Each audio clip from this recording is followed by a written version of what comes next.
Well, that's an interesting story. I wasn't born into a Baha'i family. I come from a very Irish Catholic family, and I was the one in the family to be the priest, they thought. I could say the whole Mass in Latin, etc. All my education was in Catholic schools, and I'm very proud of that background, by the way. Okay? Becoming a Baha'i does not mean you reject your past. It's going forward, the same as the Christians added to Judaism. They didn't reject it.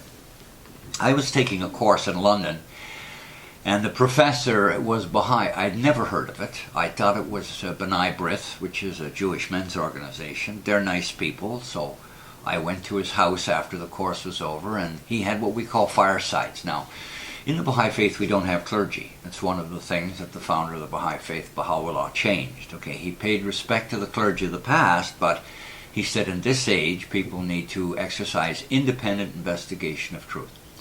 So I learned what we used to call the 12 principles. Independent investigation of truth, the oneness of God, the oneness of religion. God is not in competition with himself. If you look at the various religions, they teach much the same according to the capacity of the age.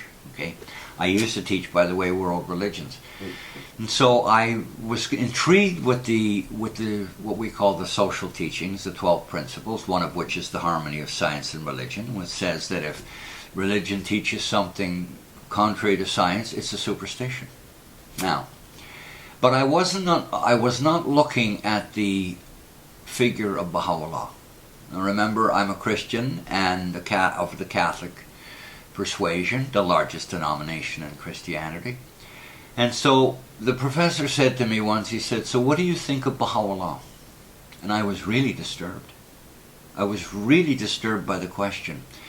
Because, and later on I understood why, but you have to, here I am sitting in 2,000-year-old slippers, very comfortable. I knew all the traditions, as I say, could say the Mass, and I was an altar boy, etc., etc.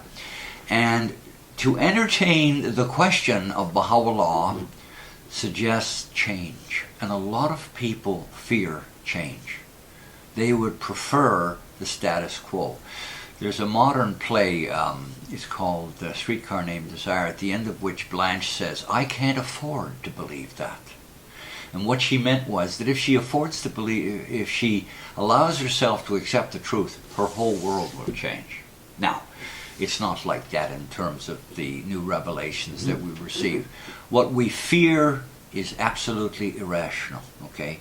God would not send something to us that is going to have a negative effect, okay?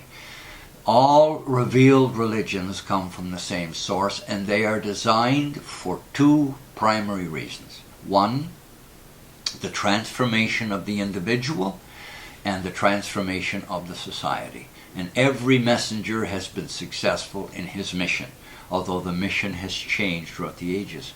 So I then, after he asked me the question, I started to read a little bit more about the life of Baha'u'llah, the sufferings, his early childhood. He didn't go to school, he had no formal education, and yet from a very early age, just like Christ, he was seen to be extraordinary, seen to be very different. Okay, he had this kind of innate knowledge. Remember Christ talking to the Jewish elders in the temple at the age of 12. Well, same thing with Baha'u'llah at the age of 8. Okay, they realized, his teachers, that they couldn't teach him. Okay, they just couldn't teach him. Now, Baha'u'llah is preceded by another figure known as the Bab. The Bab means the gate. Jesus said, "I shall come by way of the gate." To Baha'is, Baha'u'llah is the return of Christ. And I can remember leaning forward on a couch in London some 40 years ago and saying, "Are you saying that Christ has returned?" And the professor said, "Yes." And I said, "Oh." It was an astounding claim, okay? And it is an astounding claim, but this is the clear claim of Baha'u'llah. And if we are seekers of truth, if, for example, I as a Christian consider myself loyal to Christ and his covenant, then that includes investigating him on his return, accepting him on his return. Baha'u'llah does not expect, and actually is quite against, blind faith. We are supposed to investigate, but we need to be fair in our judgment. Because he says very clearly, the evidence is there, the proof is there. Okay? If you look at it carefully, and now I'm making this statement as a Baha'i today, it is overwhelmingly obvious. I became a Baha'i in London some 42 years ago, and that was just the beginning, as they say. Okay? No one comes to a point of knowing everything. No one's spiritual journey is over on this plane of existence until we take the great adventure.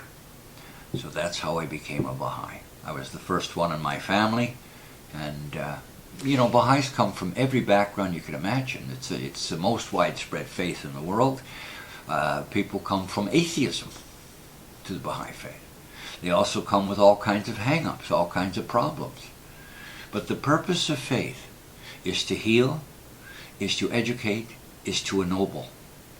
And in the last statement I'll make is the Baha'i Faith is about, according to Shoghi Effendi, the material, the social, the intellectual, and the spiritual regeneration of humanity. The spiritual being at the top is what will influence the others.